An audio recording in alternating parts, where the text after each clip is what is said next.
Recuerdo la intensidad de rezar antes de comer cuando me invitaban a casa de mi tío y mis primos cuando era niña.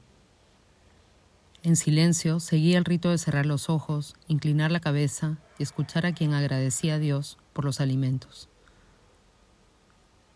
Esa escena quedó marcada en mí durante más de 30 años y regresa cada tanto con insistencia.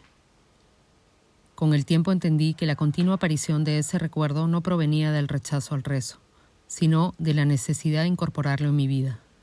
Ahora, cuando estoy con mis hijos, sentados en la mesa, constantemente tengo el impulso de que recemos juntos para agradecer los alimentos.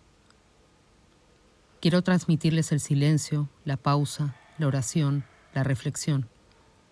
Que no asuman el alimento como una rutina banal ni como mero placer del cuerpo.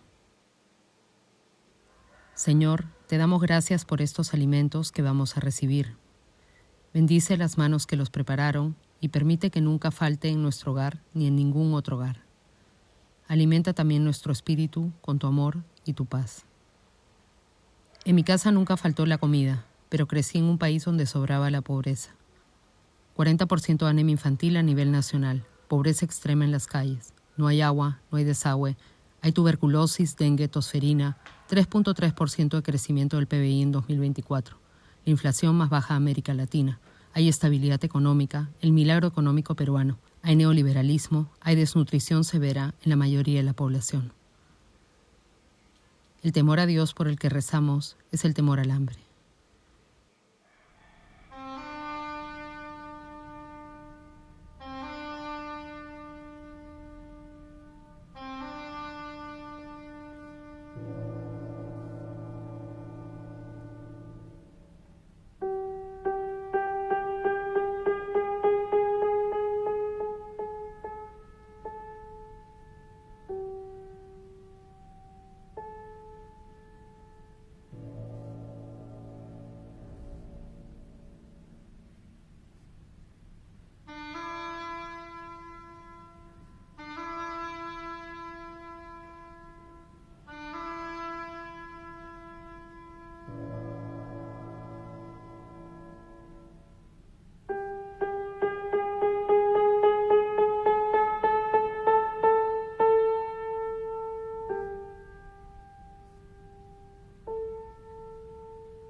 En Europa, pequeños rostros esculpidos en piedra, mejillas perfectamente redondas, manos diminutas, cuerpos alimentados, miradas dulces. Ángeles. En sus monumentos, la imagen de la infancia aparece siempre rodeada de flores, plantas, frutos, espigas de trigo, presumiendo una abundancia sostenida históricamente por el saqueo colonial del sur global. En Berna, en Vevey o cualquier ciudad europea, la abundancia es de piedra, de bronce, de metal, dura, sólida, indestructible. Una abundancia forjada en la acumulación del hambre de los pueblos del sur.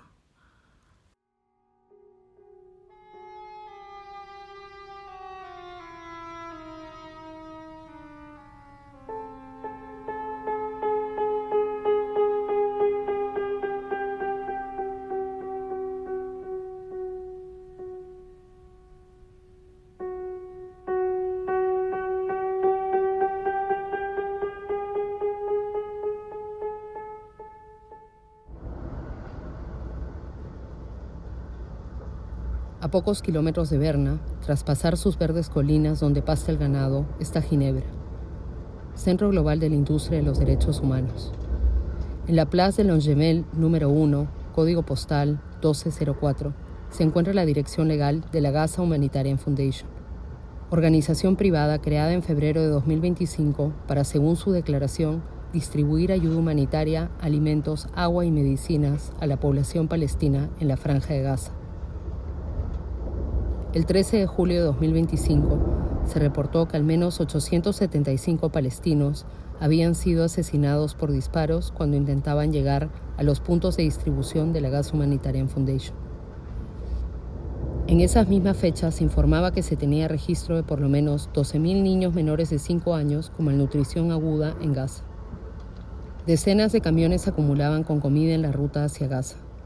El ejército de ocupación israelí no permitía el paso. Cientos de colonos instruidos ideológicamente por el sionismo y apoyados militarmente por Estados Unidos atacaban los camiones y destrozaban la comida, continuando una práctica de destrucción de la producción alimentaria palestina que el colonialismo israelí impone desde 1948 como método de despojo para la ocupación. Durante semanas no entró ni una sola gota de leche a territorio palestino. Una gota de leche mide apenas 5 milímetros.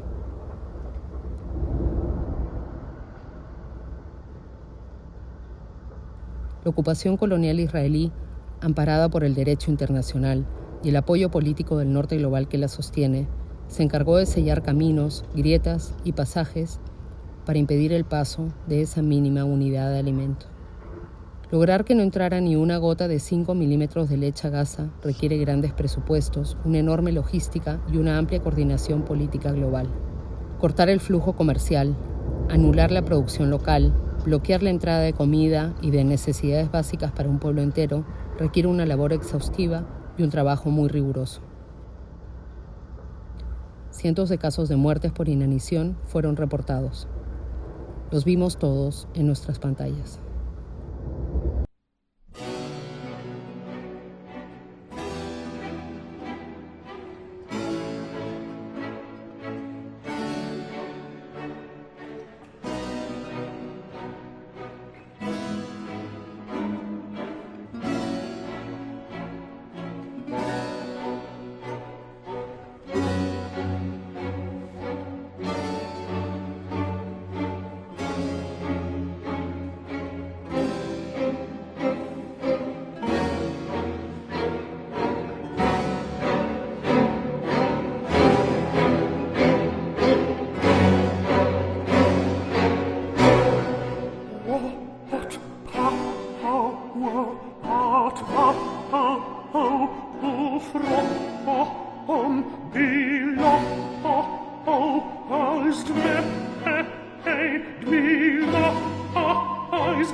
En la Plaza Kornhausplatz de Berna se levanta el monumento de un ogro que engulle niños.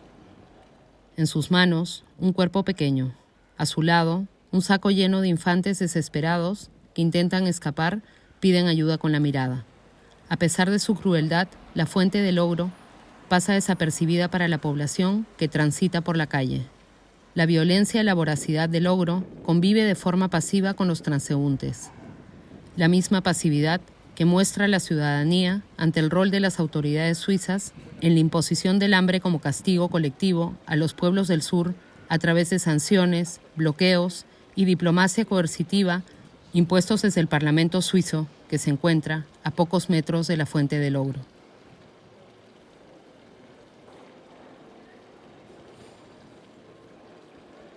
El día 18 de febrero de 2025, el Comité de Política Exterior de la Cámara Alta del Parlamento suizo en Berna aprobó una moción presentada por el parlamentario de extrema derecha del Partido Popular Suizo, SVP, David Zuberbühler.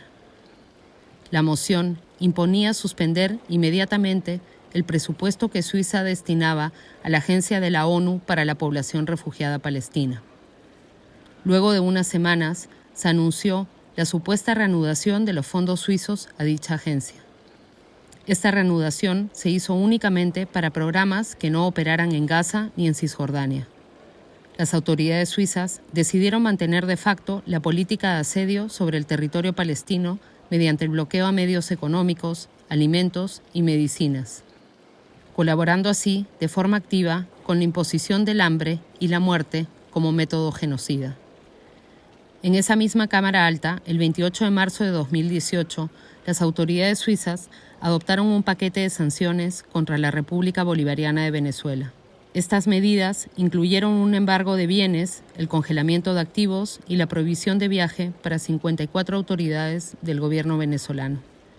Previamente, el 25 de octubre de 2016, la Oficina Federal de Justicia de Suiza tomó la decisión de transferir $51 millones provenientes de activos congelados de la empresa estatal venezolana PDVSA a una cuenta de decomiso del Departamento de Justicia de Estados Unidos, contribuyendo así a una crisis económica y de desabastecimiento provocada por el imperialismo contra el pueblo venezolano con la intención de detener el proceso revolucionario. Se atacó la Revolución Popular venezolana culpando del hambre al gobierno y no a las sanciones, el bloqueo y el acaparamiento de alimentos impuestos calculadamente desde Europa y Estados Unidos para generar una crisis sin precedentes.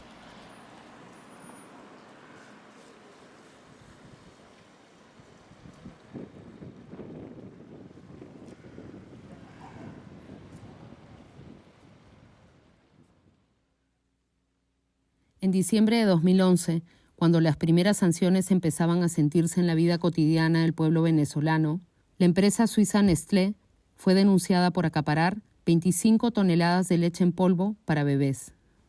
Ese acaparamiento fue una de las tantas contribuciones de la empresa privada Nestlé para agravar el desabastecimiento inducido, imponiendo el hambre para generar caos económico y así debilitar el proceso revolucionario en Venezuela. La misma metodología imperialista de coerción que tanto Estados Unidos como las élites empresariales chilenas aplicaron contra el gobierno revolucionario de Salvador Allende. En el año 1971, la filial chilena de la empresa suiza Nestlé, llamada Chiprodal, se negó a vender leche al Estado chileno para el Programa Nacional de Leche impulsado por el gobierno socialista de Allende. El programa buscaba entregar de forma gratuita 1,5 litros de leche a cada niño menor de 15 años. Nestlé controlaba más del 70% de la producción nacional de leche gracias a la monopolización de la industria láctea chilena en los años anteriores. Su presidente, Jean-Constant Cortesí, se negó a que se le vendiera leche al programa de Allende. Como consecuencia, el Estado tuvo que importar leche en polvo desde Argentina, pagando un precio mucho mayor para sostener el programa social más masivo del gobierno de la Unidad Popular. Nestlé, además, fue una de las grandes empresas que participó en el acaparamiento y la restricción deliberada de acceso a alimentos impuesta contra el pueblo chileno como preparación del terreno social y político previo al golpe de Estado del 11 de septiembre de 1973. Durante esos mismos años, la empresa Nestlé, buscando imponer un mercado de leche en polvo para bebés en países del sur global y especialmente en el continente africano, promovía de forma agresiva y mediante campañas engañosas sus productos. La empresa distribuía muestras gratuitas y material publicitario disfrazado de recomendaciones médicas, fomentando que madres en contextos de empobrecimiento abandonaran la lactancia materna. Una vez que los bebés eran dependientes del producto, las madres se veían obligadas a comprar la fórmula a altos precios y muchas veces tenían que diluirla en agua contaminada, provocando malnutrición y enfermedades infecciosas. Cientos de niños murieron como consecuencia.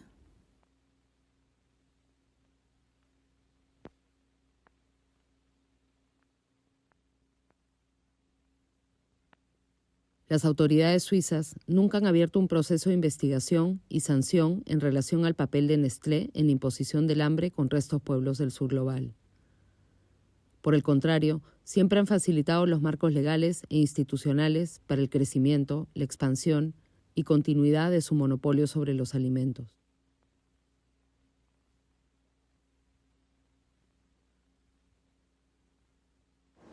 Frente al Museo de Nestlé en Suiza, una gran escultura de un tenedor gigante, un solo tenedor, para que coma una sola persona, se muestra hundido en el lago. Este gran tenedor que todo lo arrasa nos recuerda que imponer el hambre es una necesidad para la gula del orden colonial. Mientras el imperialismo y la élite empresarial arrancan el alimento de las bocas y castigan a quienes se oponen al monopolio del hambre, los procesos revolucionarios del sur global históricamente han tenido como una absoluta prioridad juntar todas las gotas de leche posibles, producirlas, organizarlas, distribuirlas y entregarlas para nutrir a su pueblo. Lejos de este lago, lejos de Suiza, lejos de la dureza de la piedra y el metal de sus monumentos, lejos de sus mesas vacías, sus caros restaurantes, sus grandes cubiertos, lejos de la soberbia de su élite, lejos de sus estómagos repletos, está nuestro mundo. Nuestro mundo de mesas donde todos entramos así haya un solo plato de comida. Lejos de Europa, está en pie la revolución. Están las comunas.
Eso no se les puede pasar ahora.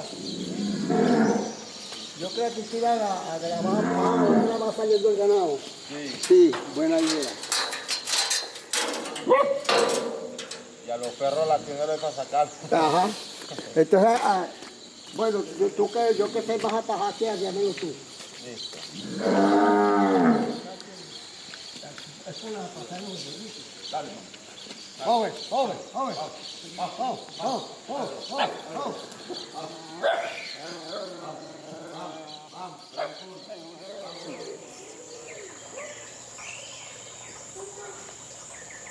Bueno, primero que nada, saludarnos este maravilloso encuentro, iniciando desde la explicación o el contexto que se dio en los años 2016-2017, donde fueron épocas muy duras, fueron épocas donde hubo el tema de las guarimbas, ¿no? Y que todo el proceso de las sanciones ha venido después de la muerte del comandante Chávez, cuando el imperio norteamericano pensó que la revolución bolivariana iba a morir. Sin embargo, el presidente Nicolás Maduro ha llevado las riendas de nuestro país con la unificación de las masas, con la unificación del poder popular. Y en ese momento de crisis, donde arremetieron más las sanciones, era el tema de la comida, donde en el país estaba todo cerrado, no se encontraba nada, era aquel caos, ¿no? Que la sociedad que estaba alborotada por eso, que obviamente fue causado por una estrategia del imperio norteamericano, ¿no? Y que atacaron por donde más duele, ¿no? Que es el tema de la alimentación. Aquí en el campo, por ejemplo, el tema de la crisis nos ayudó mucho. ¿Para qué? Para sobre todo entender las potencialidades que tenemos en nuestros campos, ¿no? Digamos, para indagar un poco más de esas riquezas que tenemos.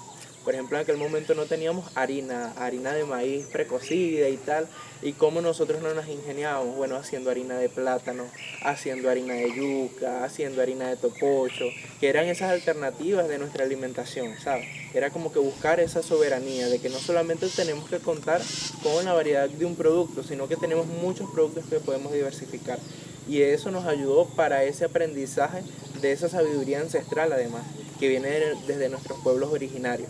Creo que eso fue un punto, digamos, positivo que nos ayudó para contextualizar y entender un poquito más de qué tenemos, qué producimos, cómo lo podemos aprovechar a mayor escala.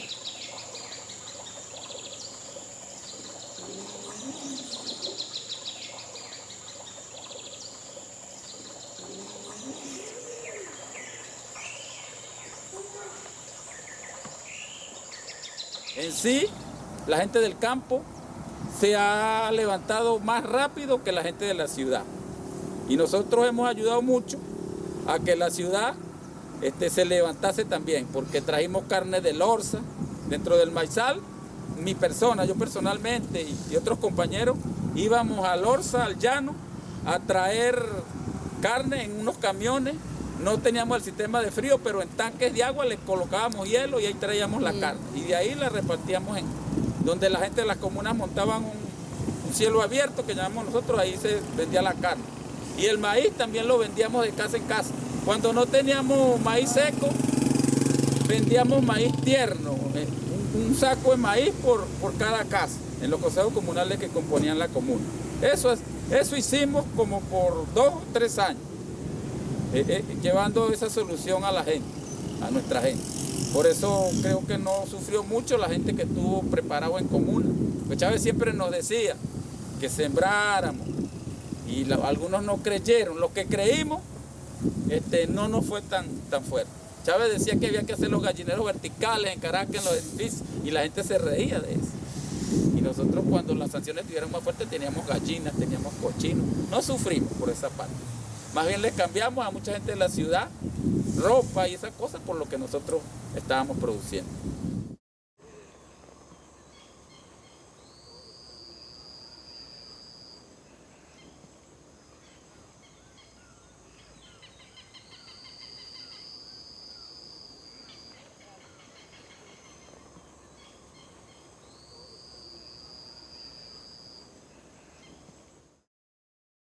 Uno de lo que nosotros queremos implementar es que el campesinado, esa familia campesina, se organice y tengan dentro de cada territorio una unidad de procesamiento de leche. En este caso para hacer queso, para hacer derivados y ser, vamos a decirlo, ofertado entre las mismas comunidades que no producen leche. Hacer una articulación, en este caso en el proceso comunal, que vaya de comuna en comuna. Esa articulación, si yo produzco leche y derivados lácteos, puedo llevarlo a una comuna que produce hortalizas y hacer ese intercambio. Romper con esa lógica de entregar mi producto o mi materia prima para luego ir a comprar en el mercado un alimento ya elaborado o procesado.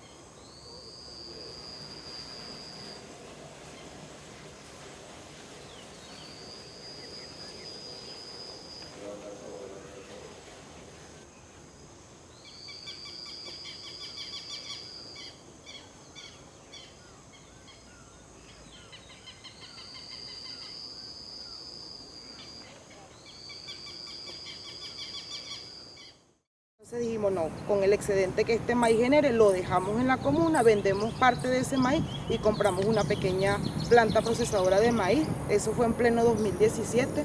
Nosotros logramos comprar esa planta muy artesanal, pero que en su momento dio muchísimos resultados. Nosotros no solo abastecíamos los 28 consejos comunales de la comuna, sino que atendimos a todo el territorio de Simón Plana, pero también logramos ir a muchas partes del país. Nosotros íbamos con camiones de harina a Caracas, por ejemplo, o hacíamos trueque con estados orientales que producen el pescado. Bueno, ustedes nos traen el pescado, nosotros les llevamos la harina Y creo que esa fue la dinámica de todas las comunas productivas del país de alguna u otra manera. Y quienes no eran comunas productivas, en este caso sobre todo las comunas rurales, nosotros íbamos a precios muy accesibles y le vendíamos la harina a la gente.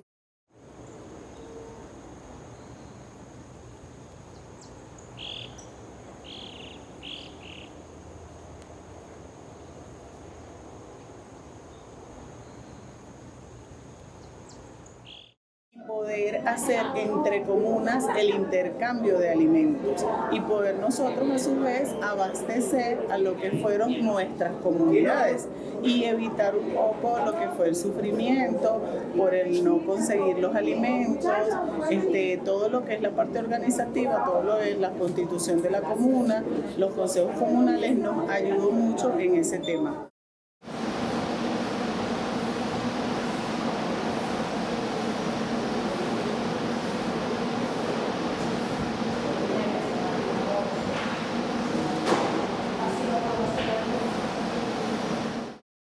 Es el tema de los cuadros, pues. Es el trabajo militante que fue el que hizo posible poder resolver o atacar esa coyuntura, pues. Y con la organización comunal que ya hemos venido trabajando a través del tiempo, fue que pudimos, como quien dice, dar respuestas a todas esas sanciones y el golpe que estaba recibiendo en ese tiempo. Le hablo más que todo en el 2016, que fue lo más fuerte. En 2014 empezó la broma. Y entonces ya como organización, la comandancia y la dirección de la organización ya visualizaba que venía algo, pues viene problema, viene escasez. Y en el 2016 pasó, pues, había escasez de todo, escasez de la moneda, no había bolívares, no había comida, no había nada. No había absolutamente nada. Y el sector privado, que era el que tenía la producción de ciertos rubros, lo acaparaba.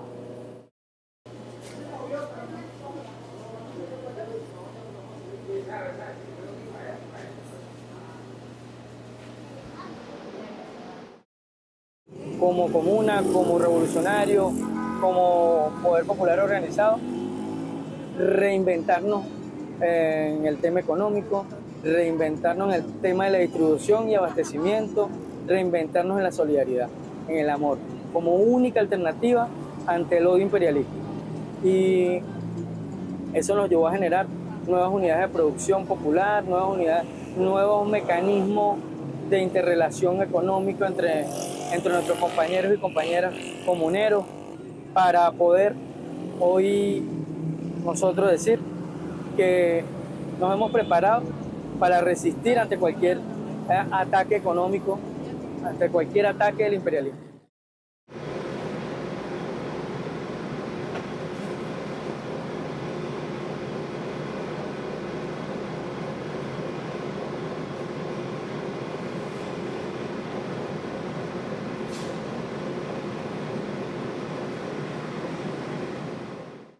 Coincidimos con otros compañeros que plantean que territorializar la política, que el sistema social, socialista, son realmente las alternativas ante el capitalismo voraz, que no le importa la vida humana, que no le importa al ser humano, como estamos viendo en Palestina. Jamás una comuna estaría en guerra para invadir un país.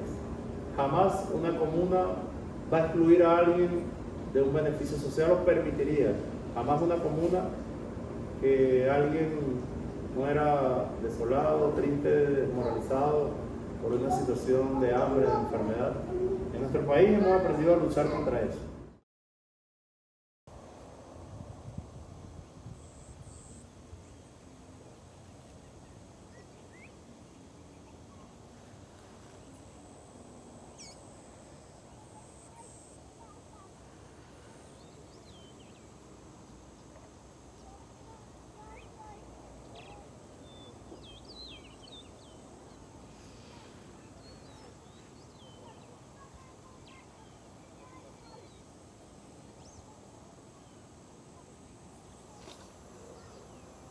¿Dónde? Si son por cumpleaños, en otra para la alcaldía.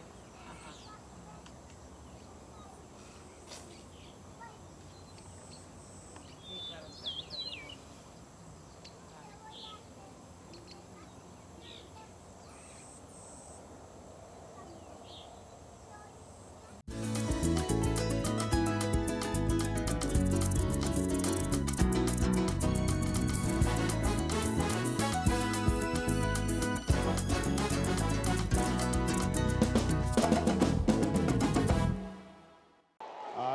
presidente número 1. Aló, presidente número 1. La comuna debe ser el espacio sobre el cual, bueno, vamos a parir el socialismo. El socialismo desde donde tiene que surgir, que no es desde la presidencia de la República. No se decreta esto. Hay que crearlo desde las bases. Es una creación popular, es una creación de las masas, es una creación de la nación, es una creación heroica, decía Mariátegui. Es un parto histórico. Por eso digo, la comuna es el espacio donde vamos a engendrar y a parir el socialismo desde lo pequeño. Pero bueno, desde lo pequeño, grano a grano, ¿verdad? Piedra a piedra se va haciendo la montaña. Y la última es, si puedes definir lo que significa comuna o nada. Bueno, esa palabra tiene mucho sentimiento. No, bueno, comuna o nada es la vida, pues. Comuna o nada, es que preferimos organizarnos, preferimos luchar, preferimos trabajar para vencer y no quedarnos en la nada. No podemos quedarnos esperando que el imperio, pues, tenga un buen corazón para los pueblos del mundo. Sabemos qué es lo que busca el imperio, sabemos cuáles son sus intenciones y qué es lo que quieren de nuestro pueblo, y por eso queremos seguir luchando. Por eso nuestro eslogan es comuna o nada.